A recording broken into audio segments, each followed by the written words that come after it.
What miracles did God perform in order to aid Israel in battle against the Amorite kings? This is the question that we seek to answer today as we continue our verse-by-verse study of the book of Joshua on Walking Through the Bible. Today we're going to be discussing Joshua 10 verses 7 to 15, but before we do that, let's read the passage. If you have a Bible with you, turn to Joshua 10 verse 7, but if you don't have a Bible, don't worry, just follow along with us on the screen. The version that we'll be reading from is the New King James Version. So Joshua 10, beginning at verse 7. So Joshua ascended from Gilgal, he and all the people of war with him, and all the mighty men of valor. And the Lord said to Joshua, "Do not fear them, for I have delivered them into your hand. Not a man of them shall stand before you." Joshua therefore came upon them suddenly, having marched all night from Gilgal. So the Lord routed them before Israel, killed them with a great slaughter at Gibeon, chased them along the road that goes to Beth-horon, and struck them down as far as Azekah and Makkedah. And it happened, as they fled before Israel and were on the descent of Beth-horon, that the Lord cast down large hailstones from heaven on them as far as Azekah, and they died. There were more who died from the hailstones than the children of Israel killed with the sword. Then Joshua spoke to the Lord in the day when the Lord delivered up the Amorites before the children of Israel, and he said in the sight of Israel, "Sun, stand still over Gibeon, and moon in the valley of Ajalon."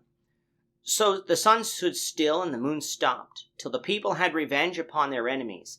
Is this not written in the book of Jasher? So the sun stood still in the midst of heaven, and did not hasten to go down for about a whole day. And there has been no day like that before it or after it.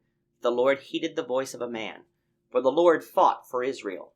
Then Joshua returned, and all Israel with him, to the camp at Gilgal. In our last lesson, we had the king of Jerusalem gathering forces from 4 other Amorite kings in order to attack Gibeon. The reason for this attack was because the people of Gibeon had made a peace covenant with Israel, a covenant which threatened the safety of Jerusalem due to Gibeon's relatively close distance from Jerusalem. Thus, in order to make it harder for Israel to attack from the north, the king of Jerusalem decided to attack Gibeon. The reason he needed more forces is because Gibeon was a larger town with mighty men, so it would require more troops not only to defeat Gibeon, but to control the town as well. Now the men of Gibeon saw that an attack was imminent, so they sent word to Joshua in Gilgal that Israel's assistance would be required. Due to the covenant which was made without the Lord's consent, Joshua was obligated to help the men of Gibeon, for he had promised that they wouldn't be harmed.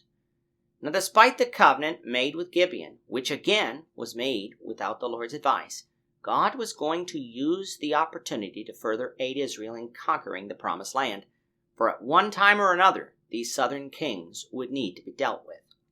So he told Joshua not to fear, for God had delivered the Amorite forces into their hands. This message would have been comforting to Joshua, for he knew that God was likely displeased with him over the matter of the Gibeonites. And so, would this be another Ai, where Israel would be defeated? And the answer to that was no. The pact with the Gibeonites would come with its own punishment, and Israel later falling away from God. But God would continue to help Israel in conquering the land that he had promised to Abraham. In order to defeat the Amorite kings, whose armies were large, Joshua's army would have to attack by surprise. So since God was on their side and assisting them, his army marched from Gilgal to Gibeon in one night. That means they traveled by the cover of night. It is here that the Lord routed the armies of these Amorite kings. As we'll see throughout this battle, it truly is the Lord who is delivering Israel, for he will perform numerous miracles during this battle. From the map on the screen, you'll notice that there is a region colored in peach. This was where the battle proceeded out of Gibeon.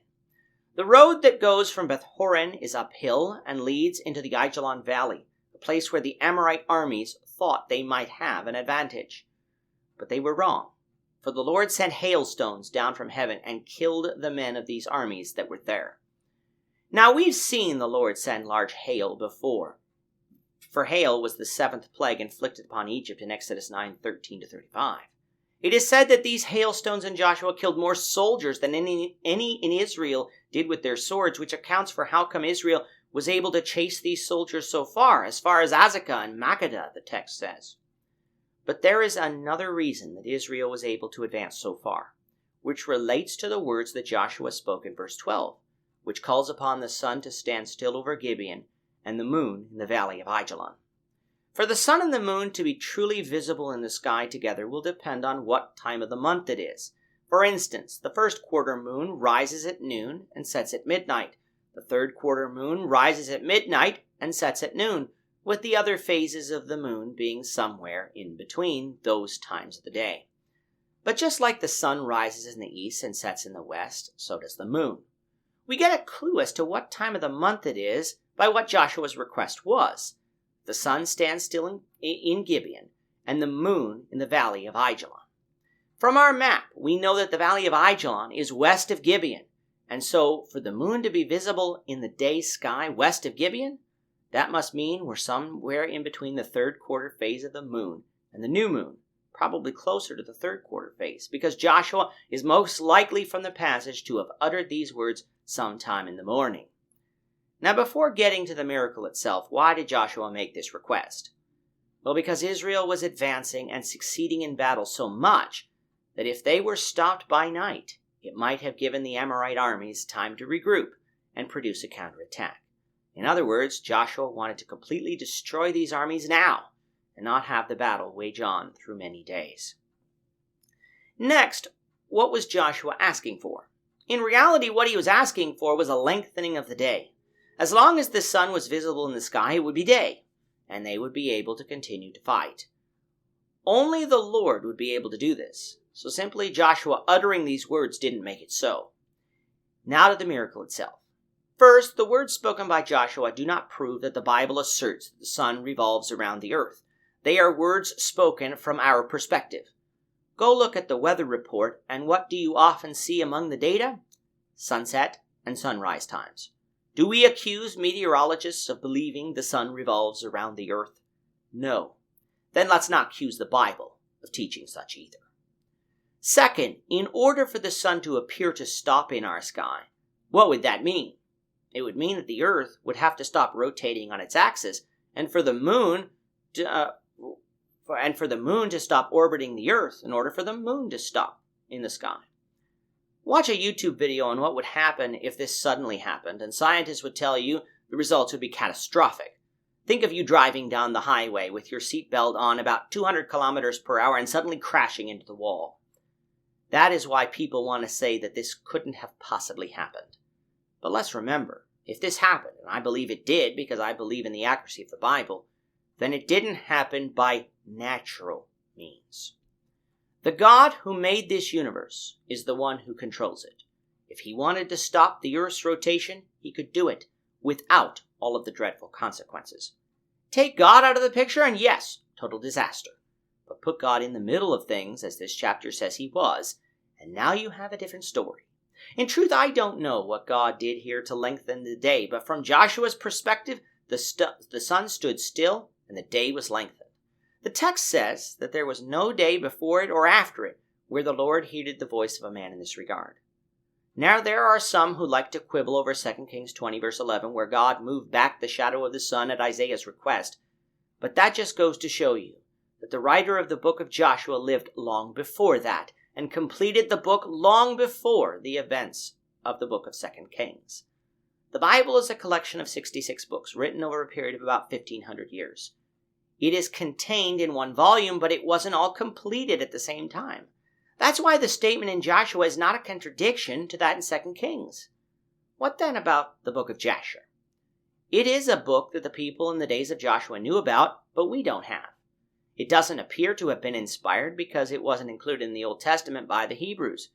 It is mentioned again in 2 Samuel 1, and could very well have been a collection of odes of certain heroes of the theocracy with historical notices of their achievements interwoven in them. Regardless, it is not necessary for us to have this book in order for us to understand this passage here in Joshua. The Lord fought for Israel that day and subdued these kings from their attack on Gibeon, after which the forces returned to Gilgal. With that, our time is up for today. The Lord willing, we hope you'll join us for tomorrow's discussion of Joshua chapter 10, verses 16 to 27, as we continue our walk through the Bible, one verse at a time. Thank you for watching today's episode. We hope that you found it edifying and ask that you not only subscribe to our channel and podcast, but that you like and share this episode among your friends, so that the saving gospel of Jesus Christ can go out to the whole world.